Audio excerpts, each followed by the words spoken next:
reporter VOA, ada Valdia Baraputri langsung dari Washington DC, Amerika Serikat. Selamat malam waktu Jakarta, Valdia.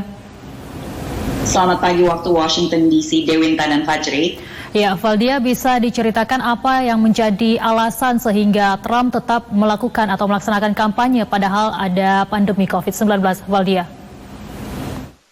Dewinta, pada sebuah wawancara dengan Fox News, Trump mengatakan bahwa pandemi virus corona di Amerika Serikat mulai memudar. Hal ini tentunya kontras dengan angka jumlah kasus virus corona di Amerika Serikat yang telah melebihi dari 2,2 juta kasus dan kematian lebih dari 118.000 jiwa. Sementara Pusat Pencegahan Penyakit Menular Amerika Serikat juga mencatat kemarin dalam satu hari terdapat lonjakan kasus sebanyak 22.834 kasus. Namun hal itu tidak menghentikan pendukung-pendukung berat Presiden Donald Trump untuk mulai mengantri di lokasi kampanye sejak kemarin untuk kampanye yang akan diadakan esok hari di kota Tulsa, negara bagian Oklahoma. Sebagian besar dari mereka tidak mengenakan masker dan mengatakan bahwa mereka tidak takut akan virus corona. Kampanye ini akan menjadi acara kampanye atau acara terbesar di Amerika yang berlokasi di indoor sejak virus corona mewabah di Amerika Serikat sejak bulan Maret. Sekitar 19.000 sampai 20.000 orang akan memenuhi arena ini dan hampir dipastikan tidak ada pembatasan sosial.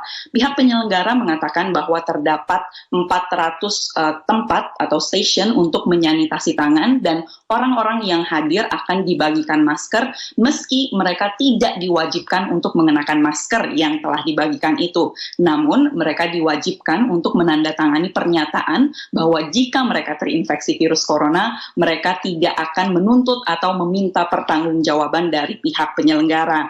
Ahli kesehatan publik di Amerika tentunya khawatir acara-acara kampanye seperti ini akan menjadi super spreader atau titik di mana lokasi tersebut menyebarkan virus corona. Saat ini setidaknya terdapat sekitar 20 negara bagian di Amerika Serikat yang mencatat lonjakan kasus virus corona, terutama di negara-negara bagian yang membuka kegiatan perekonomian mereka terlalu cepat. Di negara bagian California saat ini sudah diwajibkan untuk mengenakan masker baik di tempat publik dalam ruangan maupun di luar ruangan. Sementara di negara-negara bagian seperti Florida, Arizona dan Texas, ketiganya mencatat lonjakan kasus di mana Florida mencatat lebih dari 3.700 kasus, kemudian Arizona mencatat lebih dari 2.500 kasus, dan Texas mencatat rekor terbanyak 7 hari berturut-turut orang yang dirawat di rumah sakit akibat wabah virus corona. Dan ketiga negara bagian itu akan menjadi lokasi selanjutnya untuk kampanye dari Presiden Trump. Sementara negara bagian yang paling ketat memberlakukan lockdown, yakni negara bagian New York, kurva virus coronanya terus menurun. Kemarin dari 68.000 orang yang dites di negara bagian New York, hanya kurang dari 1% yang hasilnya positif. Rekan-rekan. Ya, Valdia, selain itu juga kita ketahui bahwa upaya Trump untuk mengakhiri program DACA ditolak oleh Mahkamah Agung Amerika Serikat. Lalu bagaimana Trump menanggapi kekalahannya, Valdia? Trump menanggapi kekalahannya di Mahkamah Agung untuk mengakhiri program DACA ini dengan cuitan bahwa inilah alasan mengapa ia harus terpilih lagi untuk periode selanjutnya, karena kubu konservatif di Amerika memerlukan lebih banyak hakim-hakim konservatif di Mahkamah Agung. Menurut pengamat, hampir pasti ia akan membakar semangat pendukungnya dengan isu atau topik ini.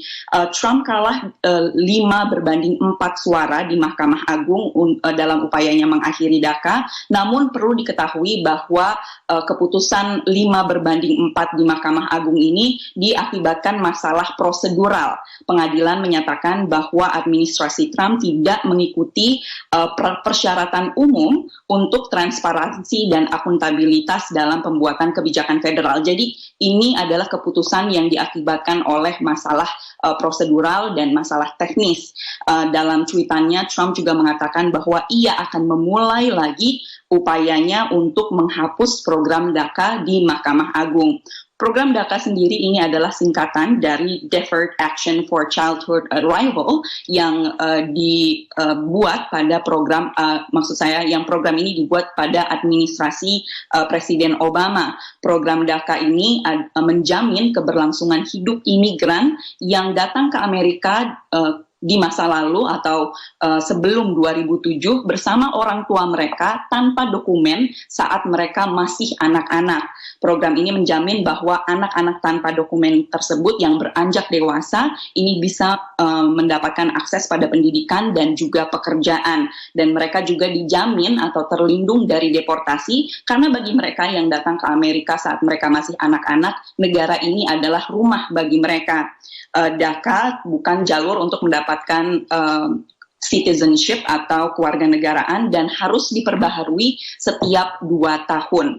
Menghapus program ini adalah fokus dari kampanye Presiden Trump pada tahun 2016. Menurut kubu konservatif, program ini memberi insentif pada imigran yang datang ke negara ini dengan ilegal, dan menurut mereka imigran yang dijamin atau dinaungi program DACA ini mengambil lahan pekerjaan dari warga Amerika, dan administrasi Trump telah memulai proses mereka untuk menghapus program ini sejak 2017 lalu. Rekan-rekan. Baik, terima kasih atas informasinya. Valdia Baraputri melaporkan langsung dari Washington DC, Amerika Serikat. Tetap jaga kesehatan. Selamat malam.